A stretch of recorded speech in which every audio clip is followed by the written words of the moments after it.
its buttons. And a whiner that won't quit whining because we left the water. And now he's having a complete fit because all he wants to do is swim.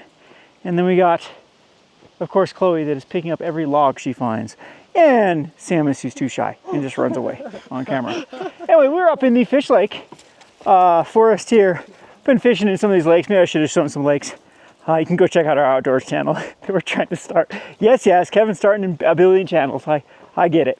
But anyway, thought I'd just do a quick kind of vlog, get some thoughts out there as we head back down to the car. So, a lot of you asked of what I feel about other games besides Magic the Gathering, kind of the whole market with those, and specifically Gundam. So we'll talk Gundam as we walk down this trail. I don't know if you guys want to see my ugly mug or more of this trail. Maybe we'll do the trail here. But Gundam is absolutely on fire. So I know there's some comment sections in the last one that was about how Gundam was dead on arrival because stores couldn't get enough product to run events. That is simply not true. What Gundam did with Bandai is they definitely wanted to tiptoe with the market. They didn't want to flood it like they've done with things in the past to see if there was a demand for it. And I actually think the release of Gundam was actually really well done. You know, stores like mine that hadn't been running a lot of One Piece or hadn't really signed up for the Bandai network, we didn't get a lot of boxes for Gundam. We did get some starter kits, and it was slim pickings for sure. So we sold out pretty quickly, and wasn't a lot to go around for like patrons that wanted it as well. But when I have been looking at the TCG market, it definitely strikes the chord of the perfect chord of both a sense of collectability and utility. So what most impressed me about Gundam is you actually go and look at like the 50-cent cards and the dollar cards. So first of all, there's chase cards. There's like a $600 card and it has sales. So oftentimes when people are like looking at a new game, like Star Wars Unlimited or Lorcana, a lot of times it can be skewed. The data can be skewed because there might be one or two sales of a particular card, and a lot of people like listing for prices that are, you know, probably too good to be true. But some of these like $300, $400, $500, $600 cards from Gundam, they've actually been moving with you know, dozens of copies being sold, which again isn't a crazy amount, but compared to how many are actually listed, that's a good sign. So the market is being absorbed by utility and collectability, which is exactly what, like, as a game you should strive for. Now, of course, these last few videos I've just really beat home that I think Magic the Gathering is making a mistake by continually going more of the collectible route. And eventually I think they're going to do the same thing they did with collectability that they did with these like chase cards, like serialized cards, or the specialized surge foils, or what do they have? The other ones, I can't remember the terminology right now. Anyway, the ultra rare type cards. And eventually I think they're just going to burn themselves out on creating too many different things for people to collect. That, you know, this is what I always say, that Magic the Gathering's greatest competitor is not another game. It's their own stuff on market. And with which he set when they try to one-up each other on where borderless used to be the thing, and then foil borderless, and now, you know, shatter foils and all these things, now serials cards, you know, it comes to a point that it's like, okay, people just get kind of numb to anything that's new and special. So going back to Gundam, I kind of like the way that Bandai does it with their rarities. So there are different versions of the cards. And yeah, so the pool of Gundam is actually quite small. So as Talmadge and I played it, we played it with some other people, and we kind of tested the water with Gundam. Both of us don't really think it has the depth One Piece does. So, I mean, we both came to the conclusion we'd rather play One Piece, but it is a different enough of a game that I think it will attract enough people to actually want to play it, and have it be their jam. And I actually think it will get enough people from like Star Wars Unlimited. I actually think that the game plays out very similar to that. They just want another, you know, fighting style game, and you know, we'll play it from set to set and build decks and whatnot.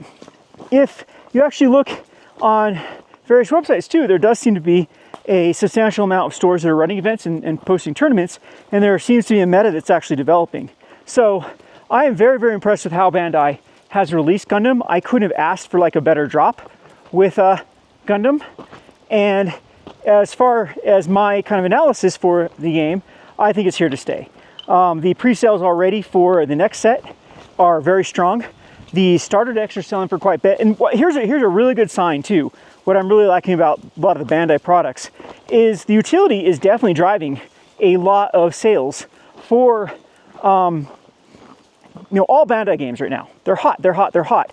More in just like a collectability sense that people like Gundam, so they're gonna collect cards. Now, of course, they have that element too.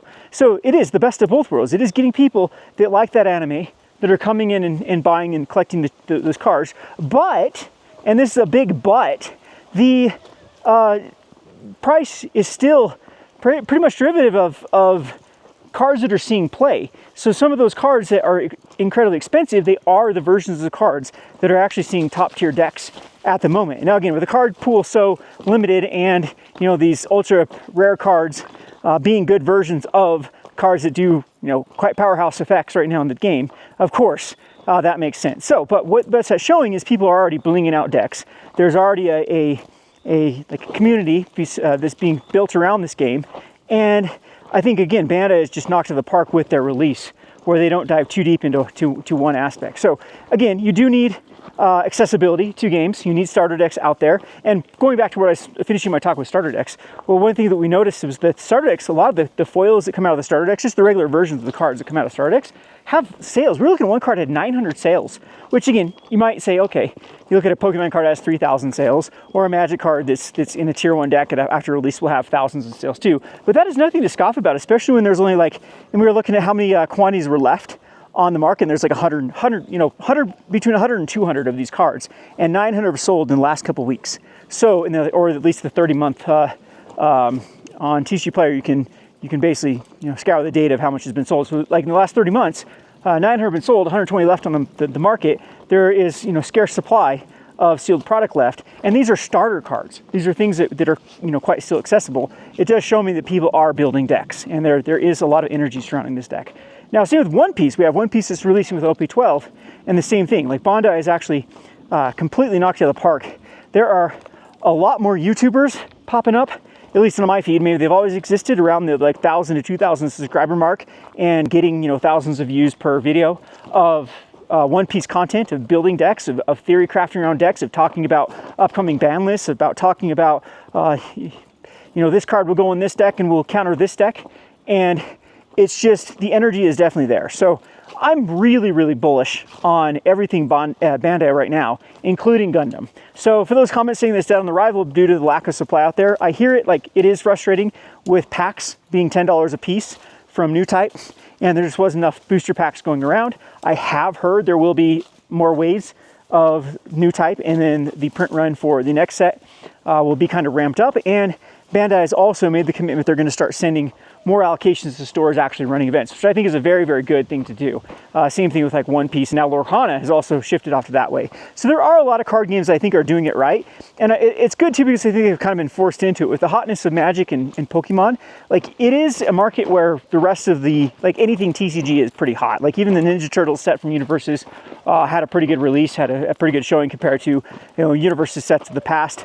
So it does seem to be that trading cards in general are on up and up, and there are people that are, we have dogs going crazy because it's not a skunk. If it's a skunk, you guys are all walking home. So this is the path where this girl got skunked one time, and that was the worst smell car ride home in my entire life. We're eating grass, dude.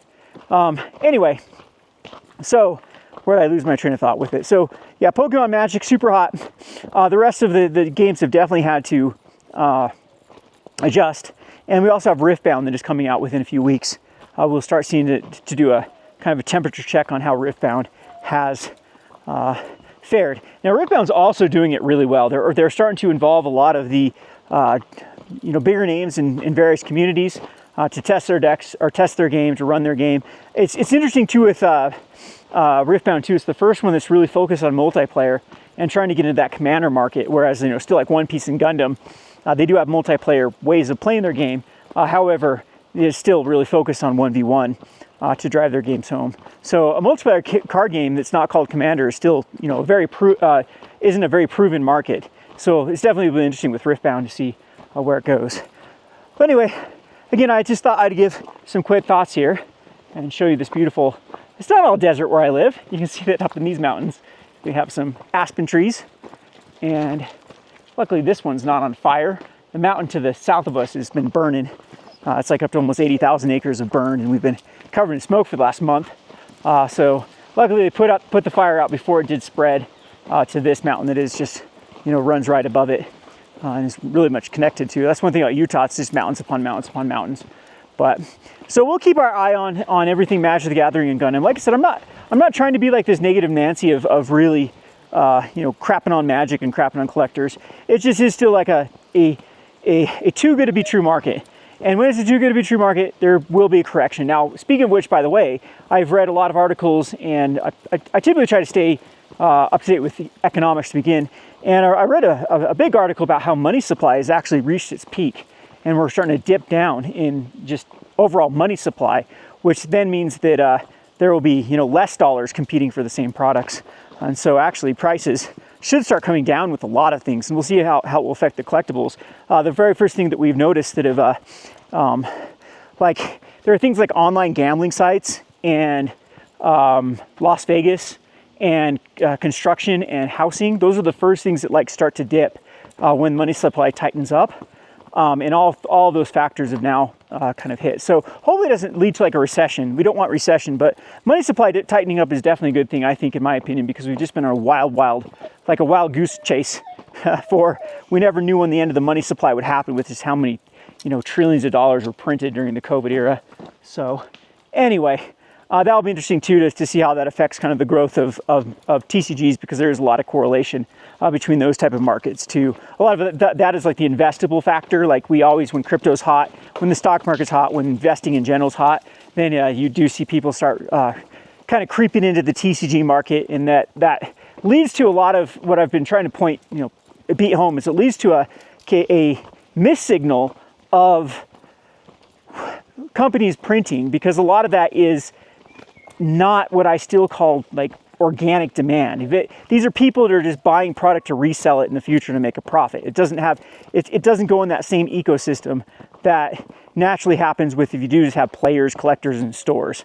So it'll be interesting with that, with the money supply tightening up, to see if that like actually drives away a lot of that kind of ilk from this particular market. Anyway, that's what I have for you. I'm always looking forward to your comment sections below.